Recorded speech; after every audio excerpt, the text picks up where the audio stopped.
Era madrugada. A casa estava silenciosa, comum, como qualquer outra. Nenhum sinal de tensão, nenhum grito, nada que sugerisse o que estava prestes a acontecer. Ele não era conhecido como violento, não tinha histórico criminal, não era o vilão típico que a gente imagina quando pensa em um crime. E ainda assim, naquela noite, algo aconteceu. Um ato extremo, um assassinato. Mas aqui começa a parte que muda tudo. E se a mente por trás desse ato não estivesse funcionando como deveria? No capítulo Assassinato do livro O Homem que Confundiu Sua Esposa com o Chapéu, Oliver Sacks nos apresenta um caso real que desafia a nossa ideia de culpa, intenção e responsabilidade.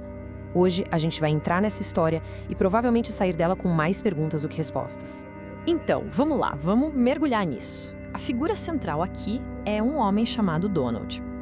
E o que acontece é que, sob o efeito de uma droga bem pesada, o PCP, ele comete um ato terrível. Ele mata a própria namorada. Só que logo depois, um apagão. Um branco total. Ele simplesmente não se lembrava de nada. E aí, durante o julgamento, a conclusão foi a seguinte: Donald teve o que se chama de amnésia orgânica. E, gente, esse é um ponto super importante. Não era tipo um trauma psicológico que fez ele esquecer para se proteger, sabe? Não. Era uma falha física mesmo. Um blackout, que é um efeito bem típico do PCP e que simplesmente impediu o cérebro dele de gravar o que aconteceu. Para tentar entender, os médicos foram com tudo, sabe? Usaram hipnose, o famoso soro da verdade, mas nada, absolutamente nada funcionou. E a razão para isso é até bem simples, né? Não tem como recuperar uma memória que nunca foi gravada. É diferente de reprimir algo. No caso do Donald, não tinha um arquivo escondido na mente dele, um segredo trancado. A página estava literalmente em branco. Bom, e por causa disso tudo, o veredito foi bem diferente do normal. Já que não existiu intenção consciente, ele não foi considerado responsável pelo crime da forma tradicional. Então, em vez de ir para uma prisão, o destino dele foi um hospital psiquiátrico. Uma medida para a segurança dele e, claro, de todo mundo. E agora a gente avança um pouco no tempo para ver o que aconteceu com ele. Donald passou os 4 anos seguintes nesse hospital. E o que se desenrolou lá dentro é, no mínimo, surpreendente. Porque, em vez de revolta ou raiva, o Donald pareceu aliviado com o confinamento.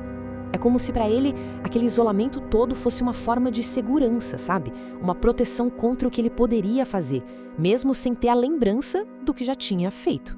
E ele achou um jeito de canalizar toda essa energia. Ele se voltou para a jardinagem. Começou a cuidar das plantas, havia vida crescer ali. E isso virou a nova paixão dele. Foi como se ele trocasse o caos das relações humanas, que para ele era uma zona de perigo, por uma vida muito mais pacífica, sabe? Mais estável. Mas, claro, a história dele estava longe de acabar. Bem quando tudo parecia estável, lá pelo 5º ano, acontece uma reviravolta dramática que muda tudo de novo. Olha só, o progresso dele era tão grande que ele começou a receber permissão para sair nos fins de semana. Ele até voltou a andar de bicicleta, que era uma paixão antiga. Só que, num desses passeios, ele sofre um acidente feio. Bate a cabeça com força e entra em coma. Imagina, a passagem dessa liberdade recém-conquistada para mais um trauma foi brutal. E quando ele finalmente acorda, quase 2 semanas depois, nossa, não foi nada pacífico. Pelo contrário, ele estava num estado de agitação assim aterrorizante, se debatendo, gritando. Parecia que ele estava preso num pesadelo horrível, um pesadelo sem fim. E esse pesadelo tinha nome. Sabe aquela página em branco na mente dele? Aquele assassinato que ele nunca conseguiu lembrar? Pois é, de repente, ela não estava mais em branco.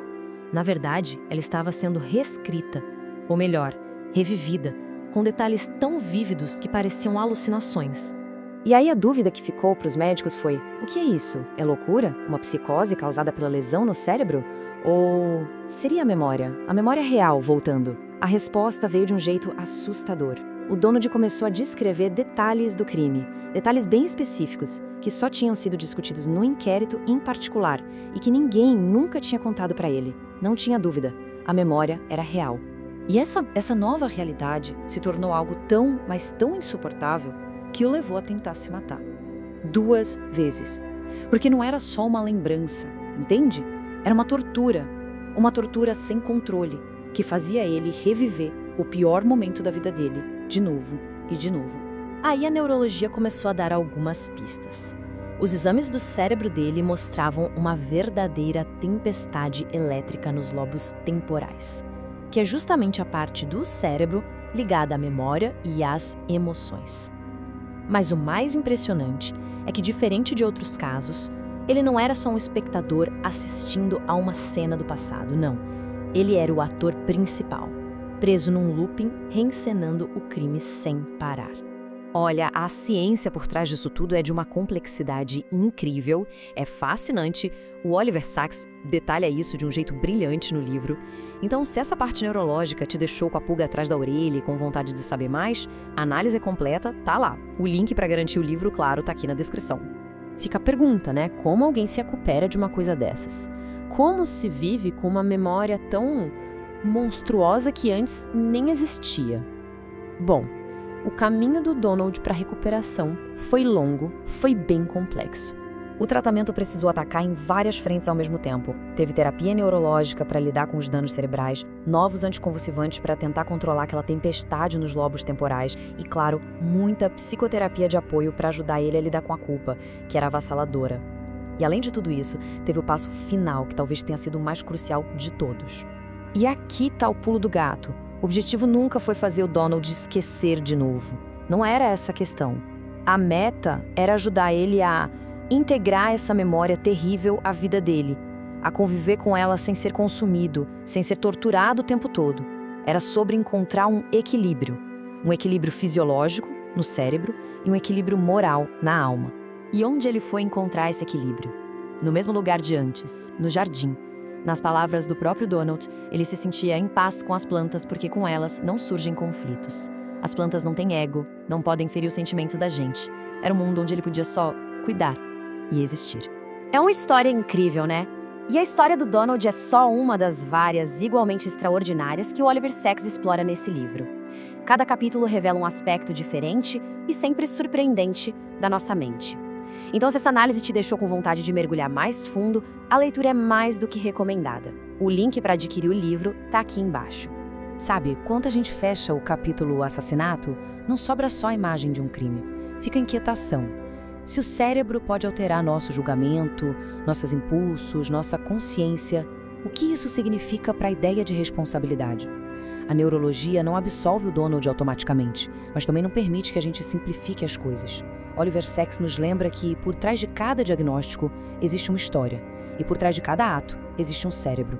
Um cérebro complexo, vulnerável e às vezes imprevisível. Se essa história te fez pensar, comenta aqui embaixo. Até que ponto alguém deve ser responsabilizado quando existe um comprometimento neurológico? Na nossa próxima análise, a gente continua explorando os outros capítulos deste livro que é fascinante. Psicologia além das páginas. A gente se encontra na próxima psicoleitura. Até mais!